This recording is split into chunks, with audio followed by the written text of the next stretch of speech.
Cargo trucks have been an essential part of American warfare since the First World War, as they transport troops and deliver supplies and vital ammunition and material. During the Vietnam War, these vital vehicles became the prime target for the North Vietnamese Army, which would attack them from behind the jungle landscape. To counter these ambushes, the U.S. Army wanted the trucks to fight back, instead of merely developing a thick armor for them. Landmine-covered Convoy trucks were then born, and they even reappeared in the 21st century.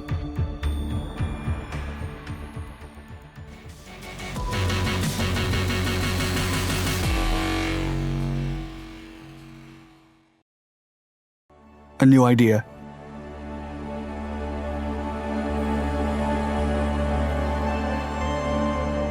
During the Vietnam War, ground combat cargo trucks were especially vulnerable to enemy fire, as the conflict had no marked front line, and because of the leaf-covered scenery that made the enemy able to attack by surprise. In 1963, as America's involvement in the Vietnam War accelerated the recruitment of troops, the number of downed convoy trucks increased by the day. Consequently, U.S. engineers began to develop several ideas in a desperate attempt to find a new way to guard the vehicles against these sudden attacks. Although adding extra solid armor to the truck was a viable and simple option, the Army wanted the vehicles to fight back. The idea for a landmine-covered convoy was then approved, and the Army knew exactly which landmine to use.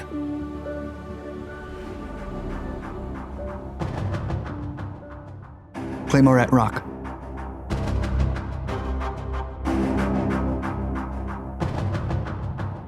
The U.S. Army's limited war laboratory had a trick up their sleeves: M18 Claymore mines.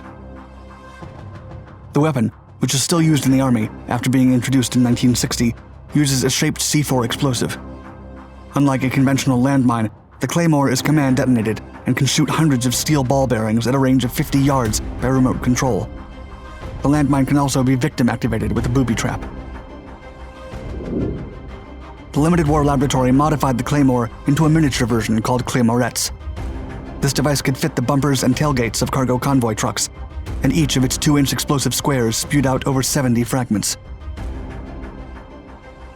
Engineers at the lab designed an installable rack that weighed 400 pounds and contained more than 20 Claymorettes. According to an article published in the Baltimore Sun in 1966, the Claymorette setup was, quote, developed to give convoys immediate area coverage when ambushed. The system consists of a number of small mines mounted on the reinforced side of the truck. Triggered from the cab of the truck, the Claymorette spews the pellets on both sides. Although each Claymorette mine was small, setting off so many at once was extremely loud. According to a progress report from the development process, the truck's crew had to wear ear protection while firing the system in a moving truck. With the Pentagon's Advanced Research Projects Agency funds, the Limited War Laboratory hired contractors and bought over 2,000 Claymorettes to develop the project, named Convoy Defense Mechanism, or CDM-1A.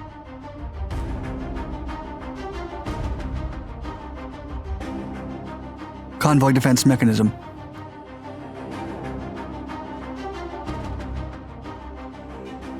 The system's production was halted briefly when a subcontractor produced faulty detonators. After replacing the damaged parts, the Limited War Laboratory delivered the prototypes to Vietnam in the mid-1960s. The results of the initial tests weren't disclosed, as the Limited War Laboratory quietly dropped the project. The reasons behind the cancellation could be related to the explosive nature of the device, and crewmen probably disliked driving around in such a vulnerable position. Also, if a cargo truck was ambushed, the CDM-1A was potentially dangerous to innocent civilians too.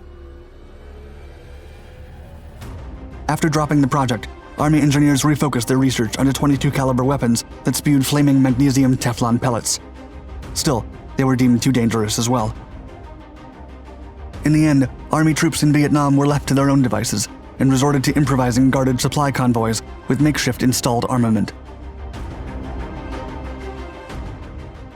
Rebirth.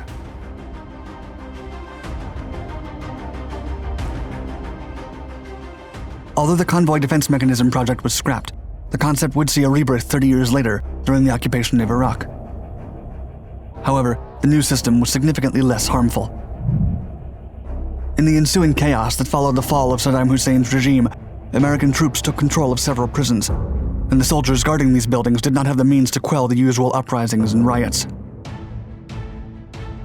In 2005, the Army's Armament Research Development and Engineering Center at Picatinny Arsenal, New Jersey, came up with the EM-113A2 Rapid Entry Vehicle, or REV. The REV was fitted with two M5 modular crowd control munition charges on the sides of the vehicle. Although similar in appearance to the Claymore mines, this device fired green plastic rubber pellets instead of steel bearings, a non-lethal solution for a complex rioting problem. A year later, Picatinny sent a set of EM-113A2 rapid entry vehicles to the troops stationed in Camp Bucca in southeast Iraq. The Army declared the ingenious device as one of the top 10 best inventions of 2006. However, by the time the United States withdrew most of its forces from the Middle Eastern country, the vehicles were gone.